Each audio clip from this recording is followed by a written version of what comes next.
اعوذ باللہ من الشیطان الرجیم بسم اللہ الرحمن الرحیم السلام علیکم ورحمۃ اللہ تعالی وبرکاتہ۔ ناظرین، آپ دیکھ رہے ہیں رمضان المبارک کی خصوصی سحری ٹرانسمیشن جمال رمضان۔ میں ہوں آپ کا میزبان علامہ محمد کاشف مدنی۔ آج انشاءاللہ عز و جل جس ٹاپک کو لے کر آپ لوگوں کی خدمت میں حاضر ہوا ہوں وہ ہے روزے کی جزا۔ کل بھی ہم نے اسی حوالے سے بات کی تھی، آج بھی انشاءاللہ عز و جل اسی موضوع کو مزید آگے بڑھائیں گے۔ عزیزان قدر، روزہ اللہ تعالیٰ کے لیے ہے اور اس کی جزا بھی اللہ تعالیٰ خود ہی عطا کرے گا۔ نہ جانے وہ کتنی عطا کرے گا، کسی کی وسعت اور کسی کے سمجھ سوچ عقل فہم تک نہیں ہے۔ حضرت سیدنا نبی رحمت علیہ صلاۃ وسلام نے ارشاد فرمایا کہ صبر اور زکوٰۃ اور پھر روزہ، یہ تین چیزیں نبی رحمت علیہ صلاۃ وسلام نے ارشاد فرمایا کہ اللہ تعالیٰ کی قربت کا ذریعہ بنتی ہیں۔ پہلی چیز حضور نے فرمایا صبر۔ اب صبر کس چیز پہ کرنا ہے؟ اللہ تعالیٰ کی کسی بھی طرف سے آپ کو آزمائش آ جاتی ہے، چاہے وہ ذہنی طور پہ ہو، جسمانی طور پہ ہو، روحانی طور پہ ہو، آزمائش آ جائے، اس پر استقامت کا قدم رہنا، ثابت قدم رہنا، استقامت اختیار کر لینا، صبر کر لینا، یہ اللہ تعالیٰ کی قربت کا ذریعہ بن جاتی ہے۔ اور دوسرے مقام پر حضور نے فرمایا رمضان المبارک کے روزے رکھنا، اور اس کے اندر بھی صبر کا پہلو آپ کو اور مجھے واضح طور پر دکھائی دیتا ہے کہ رمضان المبارک کے روزے یہ صبر ہی کی تلقین بھی دیتے ہیں اور صبر کا ایک خاص پہلو بھی ہیں اور قربت الہی کا ایک ذریعہ بھی ہیں۔ تو رمضان المبارک کے روزے جب آ جائیں، ہمیں نصیب ہو جائیں، تو رمضان المبارک کا روزہ رکھ کر اللہ تعالیٰ کی قربت کو حاصل کرنا، اور یقیناً قربت تب ہی حاصل ہوگی جب روزے کے خاص انوار و تجلیات جو اللہ تعالیٰ رمضان المبارک میں اتارتا ہے اور روزے دار کے لیے بالخصوص جو انعام و اکرام ہوتے ہیں ان کو حاصل کیا جائے۔ اور ان کو حاصل کرنے کا ذریعہ عدم برداشت ہے۔ بھوک سے بھی آپ نے بھوک کو برداشت کرنا ہے۔ جملہ ایسے کام جو عام دنوں کے اندر بھی آپ کو کرنے کا حکم نہیں ہے لیکن پھر ہم کر لیتے ہیں، لیکن رمضان المبارک میں ہمیں سختی سے منع ہے اور ہم نے رک جانا ہے، ان کاموں کے قریب نہیں جانا، تب جا کے ہمیں روزے کا اسلوب حاصل ہوگا۔ اور تیسری چیز حضور نے ارشاد فرمائی زکوٰۃ ادا کر کے ہم اللہ تعالیٰ کی قربت حاصل کر سکتے ہیں۔ حضرت سیدنا عبداللہ بن عباس رضی اللہ تعالیٰ عنہ سے مروی ہے کہ آپ ارشاد فرماتے ہیں کہ سرکار مدینہ راحت قلب و سینہ جناب محمد مصطفیٰ صلی اللہ تعالیٰ علیہ وسلم کو فرماتے ہوئے سنا۔ حضور علیہ الصلوۃ والسلام نے ارشاد فرمایا کہ بروز محشر روزے دار کے لیے اللہ تعالیٰ ایک دسترخوان قائم فرمائے گا، جس دسترخوان پر کھانے میں مچھلیاں موجود ہوں گی اور طرح طرح کے کھانے اسے میسر آئیں گے اور وہ جی بھر کر کھائے گا۔ یہ روزے دار کے لیے اللہ تعالیٰ نے انعام رکھا ہے۔ فرمایا بروز محشر اللہ تعالیٰ اسے ان تمام لذیذ کھانوں سے اور وہ تمام لذیذ کھانے اسے کھانے کو میسر ہوں گے کہ جو دنیا میں وہ روزے کی صورت میں روزہ رکھ کر وہ ان کھانوں سے محروم رہا یا وہ کھانوں سے دور رہا یا وہ کھانوں کی لذت محسوس نہ کر سکا، تو بروز محشر اللہ تعالیٰ وہ کھانے اسے عطا بھی فرمائے گا اور عرش کا ٹھنڈا سایہ بھی عطا فرمائے گا۔ حضور علیہ الصلوۃ والسلام نے ارشاد فرمایا روزے دار کو اللہ تعالیٰ نے جہاں بہت ساری عظمتوں، برکتوں، رفتوں اور شانوں سے نوازا ہے، وہاں حضور علیہ السلام نے ارشاد فرمایا کہ ایک شان روزے دار کی یہ بھی ہے کہ اللہ تعالیٰ اسے عرش کا ٹھنڈا سایہ عطا فرمائے گا۔ اور ایک اور موقع پر نبی رحمت علیہ الصلوۃ والسلام نے ارشاد فرمایا کہ عرش کے سائے میں چند ہی لوگ ہوں گے جنہیں اللہ تعالیٰ عرش کا ٹھنڈا سایہ عطا فرمائے گا۔ ان میں سے حضور علیہ الصلوۃ والسلام نے ارشاد فرمایا روزے دار ایسا شخص ہے جسے اللہ تعالیٰ عرش کا ٹھنڈا سایہ عطا کرے گا۔ اور حضور علیہ الصلوۃ والسلام نے بروز محشر کے تمام احوال امت پر عیاں کیے۔ فرمایا لوگو، حشر کا وہ دن ایسا دن ہوگا کہ جس دن نہ باپ بیٹے کا، نہ بیٹا باپ کا، نہ ماں بیٹی کی، نہ کوئی بھی عزیز و قارب کسی کا نہیں ہوگا۔ ہر بندہ نفس و نفسی کے عالم میں ہوگا اور شدت کی گرمی ہوگی، اور اللہ رب العزت اس وقت اس شدت کی گرمی میں جنہیں عرش کا ٹھنڈا سایہ عطا کرے گا، فرمایا وہ ان لوگوں میں سے، ان خوش قسمت لوگوں میں سے، ان خوش مقدر لوگوں میں سے، ان اللہ تعالیٰ کی قربت اور رب کی خاص رحمت یافتہ لوگوں میں سے ایک روزے دار بھی ہوگا، جو اتنا سخت ترین ہولناک دن، جس دن کوئی بھی کسی کا نہیں ہوگا، اس دن اللہ تعالیٰ روزے دار کو عرش کا ٹھنڈا سایہ عطا فرما دے گا۔ حضرت ابن عباس رضی اللہ تعالیٰ عنہ سے مروی ہے، آپ ارشاد فرماتے ہیں کہ جب روزے دار اپنی قبروں سے نکلیں گے تو اللہ تعالیٰ ان سے اس طرح کی خوشبو کو پیدا کرے گا جو مشک عنبر سے بھی زیادہ خوبصورت اور حسین ہوگی۔ اور پھر نبی رحمت علیہ الصلاۃ والسلام نے ارشاد فرمایا، یوں اللہ تعالیٰ روزے دار کو بدلہ عطا فرماتا ہے۔ کلام مجید کے اندر ارشاد فرمایا، کذالک نجزی المحسنین، فرمایا لوگوں ہم یوں ہی بدلہ دیتے ہیں نیکی کرنے والے کو۔ اب نیکی یہاں پر روزہ مراد ہے اس نیکی سے۔ یوں تو کائنات کے اندر مسلمان کے لیے حکم ہے، جب بھی وہ نیکی کرے گا، جب بھی وہ کوئی اچھا عمل کرے گا، جب بھی کوئی وہ ایسا عمل کرے گا کہ جس سے اللہ اور اس کے رسول صلی اللہ تعالیٰ علیہ وسلم کی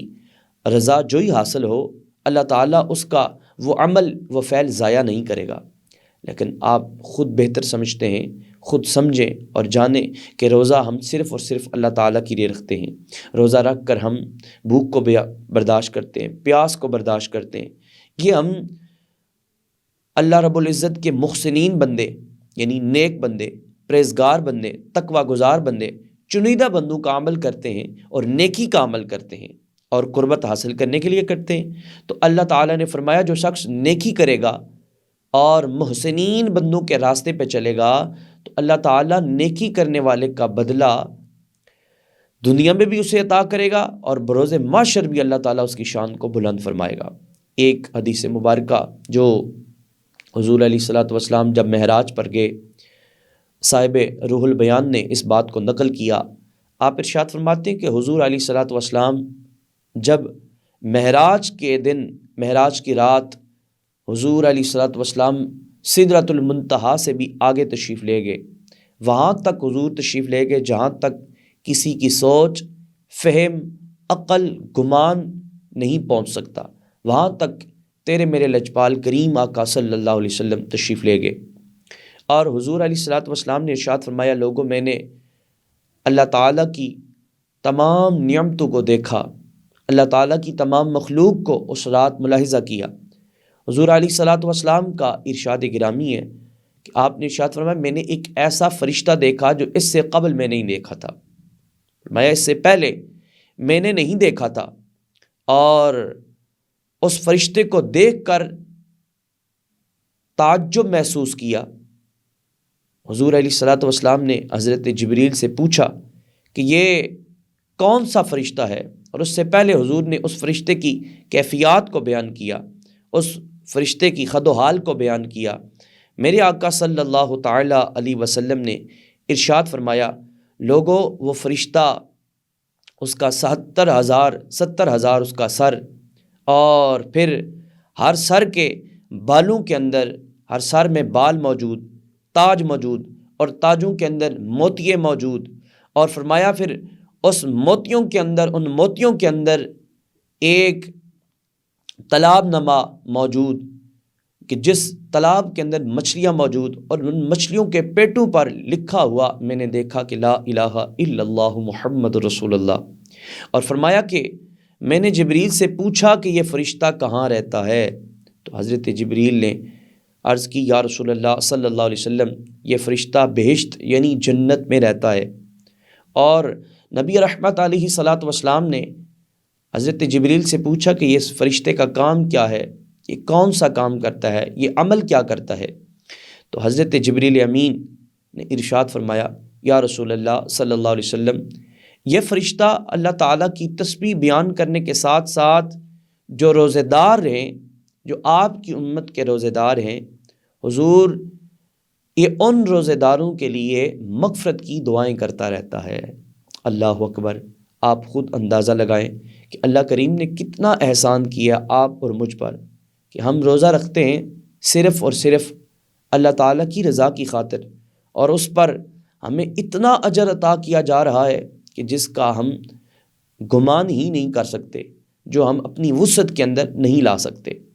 نبی رحمت علیہ صلاۃ وسلام نے ارشاد فرمایا، لوگوں اس کی جتنی زبانیں، اب 70,000 سر ہے، اور 70,000 سر کے اندر آپ خود اندازہ لگائیں زبانیں بھی 70,000 ہوں گی، اور 70,000 زبانیں پھر ان زبانوں سے آپ کے اور میرے لیے جب مغفرت کی دعائیں نکلتی ہوں گی، ایک عام بندہ بھی رمضان مبارک کے اندر مغفرت کی دعائیں کرے، اللہ تعالیٰ سے قربت کی دعائیں مانگے، اللہ تعالیٰ کی رحمت حاصل کرنے کے لیے دعائیں مانگے کسی عام بندے کے حق میں، تو رب ذوالجلال رمضان مبارک کی برکت والی ساعتوں میں اس کی دعاؤں کو رد نہیں کرتا، اس کی التجاؤں کو رد نہیں کرتا۔ پھر خود سوچیں، جو رب کا نوری فرشتہ ہو،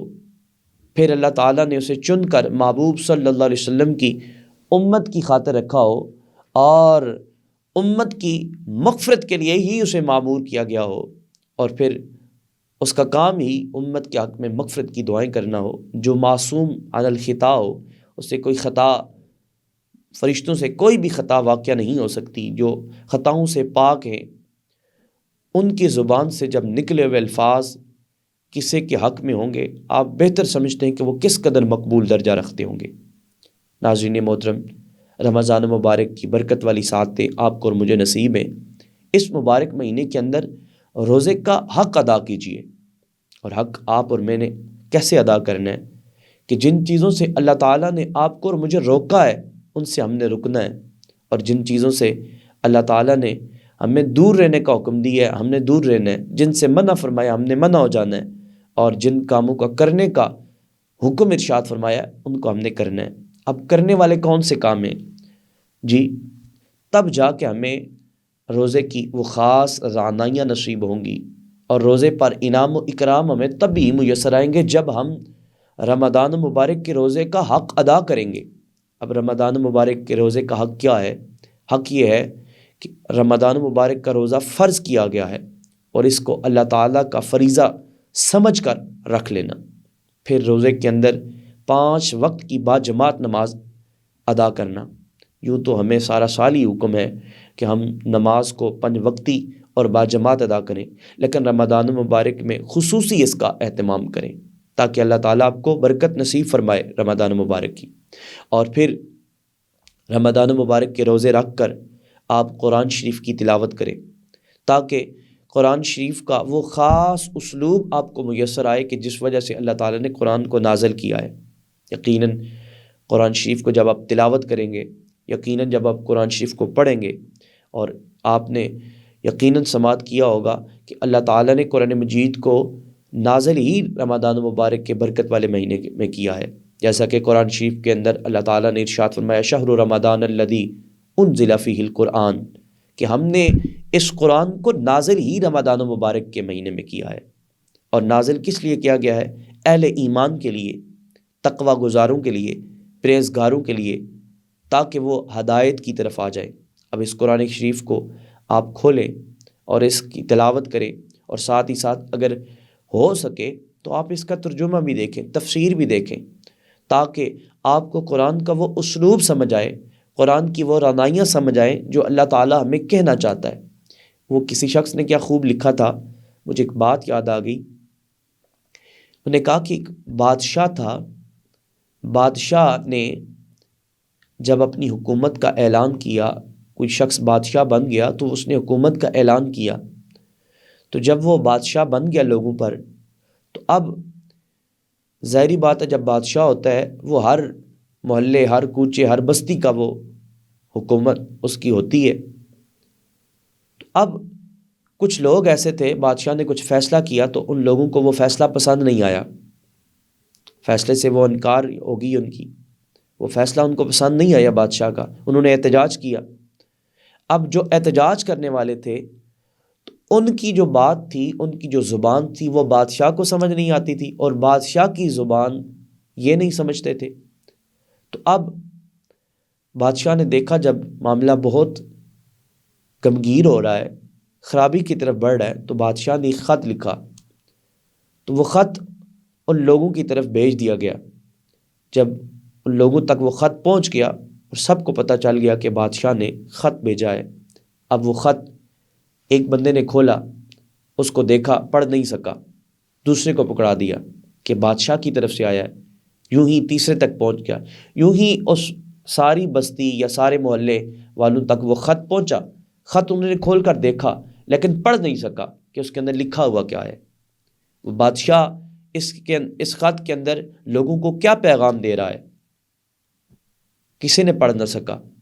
جب نہ پڑھ سکا تو وہ خط انہوں نے کھولنے کے بعد یہ سمجھا کہ بادشاہ کی طرف ہو سکتا ہے بادشاہ نے ہمارا فیصلہ مان لیا ہے اور ہم یہاں سے احتجاج کو ختم کرتے ہیں۔ وہ سارے کے سارے جب احتجاج ختم کر کے چلے گئے تو بادشاہ نے کہا میں تو اس کے اندر یہ الفاظ لکھے ہی نہیں تھے، ان کا مطالبہ جو تھا وہ تو میں نے نہیں مانا تھا، لیکن یہ کیسے اٹھ گئے؟ تو بعد میں تحقیق کرنے کا پتہ چلا کہ خط کسی کو پڑھنا نہیں آیا، اس وجہ سے وہ سارے کے سارے چلے گئے۔ انہیں یہ سمجھ آیا کہ بادشاہ نے ہمارا مطالبہ مان لیا ہے۔ اس لیے یہ ایک مثال پیش کی جا رہی ہے۔ قرآن بھی اللہ تعالیٰ کی طرف سے بندہ مومن کے لیے، ایمان والوں کی طرف یہ خط ہے، اور اس خط کے اندر اللہ تعالیٰ اپنی تمام حدودوں کو بیان کر رہا ہے۔ قربت کے ذریعے بیان کیے جا رہے، کھانے پینے کے ذریعے بیان کیے جا رہے، عبادت کے طریقے بیان کیے جا رہے، اس کے اندر تمام حدودوں کو بیان کیا جا رہا ہے۔ لیکن اگر آپ پڑھ رہے ہیں اور پڑھنے کے ساتھ سمجھتے نہیں ہیں کہ اس کے اندر کیا کہا جا رہا ہے، آپ کیا رب آپ سے کیا کہنا چاہتا ہے اور آپ رب سے کیا عرض کر رہے ہیں، جب آپ یہ چیزیں ہی نہیں سمجھتے تو یقیناً با یقیناً قرآن پاک پڑھنے کا تو آپ ثواب ضرور پائیں گے، قرآن پاک دیکھنے کا تو آپ ثواب ضرور پائیں گے، قرآن پاک کو سینے سے لگانے کا تو ضرور ثواب پائیں گے، قرآن پاک کو سامنے رکھ کر اس کی جو اترتی برکتیں اور شفائیں وہ ضرور حاصل کر سکیں گے، لیکن سمجھ نہیں سکیں گے کہ یہ کیا کہا جا رہا ہے۔ اس لیے ہو سکے تو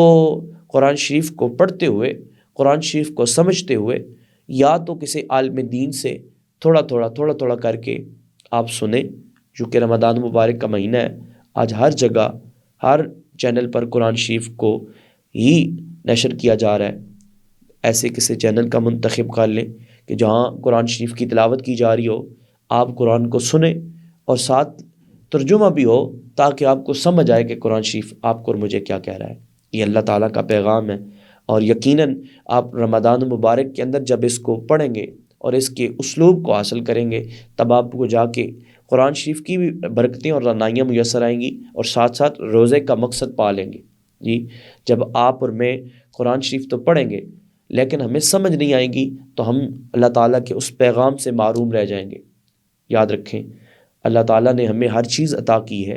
لیکن ہر چیز عطا کرنے کے ساتھ ساتھ اللہ تعالیٰ نے ہمیں عقل سلیم بھی عطا کی ہے۔ اس کو استعمال کریں، اور قرآن شریف کو جہاں آپ ناظرہ پڑھنا آپ نے سیکھ لیا ہے، وہاں آپ قرآن شریف کا ترجمہ بھی سیکھیں، وہاں تفسیر کی جانب بھی بڑھیں، تاکہ آپ قرآن شریف کے اندر جو اللہ تعالیٰ نے پیغام میسج ڈیلیور کیا ہے بندوں کی طرف، وہ بھی آپ سمجھ سکیں۔ اور ساتھ ساتھ نماز جب آپ پڑھ رہے ہیں، سچی بات تو یہ ہے کہ اکثریت ایسی ہے ہم لوگوں میں سے کہ جنہیں نماز تو ہم پڑھتے ہیں، لیکن نماز کے اندر نہ تو ہماری الفاظ کی درستی ہے، اور نہ ہی ہم نماز کے اندر جو پڑھے جانے والے الفاظ مخصوص ان کو ہم سمجھتے کہ ہم کیا کہہ رہے ہیں۔ جب آپ یہ چیز ہی نہیں سمجھتے تو مجھے بتائیں، آپ نماز کے اندر جو خاص فضیلت و برکات میسر آتی ہیں وہ کیسے حاصل کر سکیں گے؟ وہ نہیں حاصل کر سکتے۔ کیوں نہیں حاصل کر سکتے؟ اس لیے کہ جو آپ بات کہہ رہے ہیں وہ بات آپ کو خود کو علم نہیں ہے وہ کیا ہے۔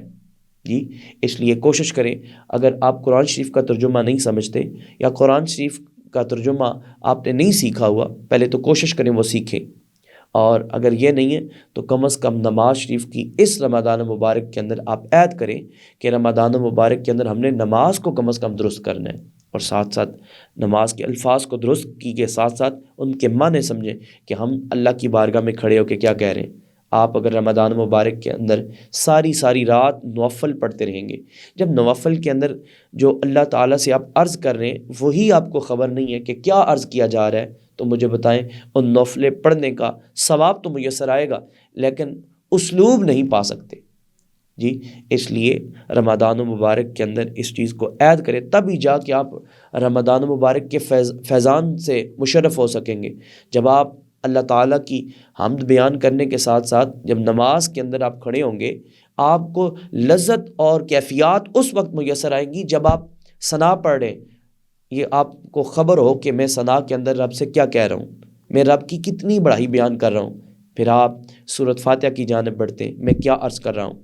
میں اللہ تعالیٰ سے کون سی دعا طلب کر رہا ہوں۔ جب آپ یہ ساری چیزیں سمجھیں گے انشاءاللہ عز و جل، اس وقت آپ کو روزے کی کیفیت بھی میسر آئے گی اور نماز کی فضیلت بھی میسر آئے گی۔ اور پھر اس حالت میں جب آپ نماز پڑھیں گے، یعنی قرآن کو سمجھ کر، نماز کو سمجھ کر جب آپ نماز پڑھیں گے، تو انشاءاللہ عز و جل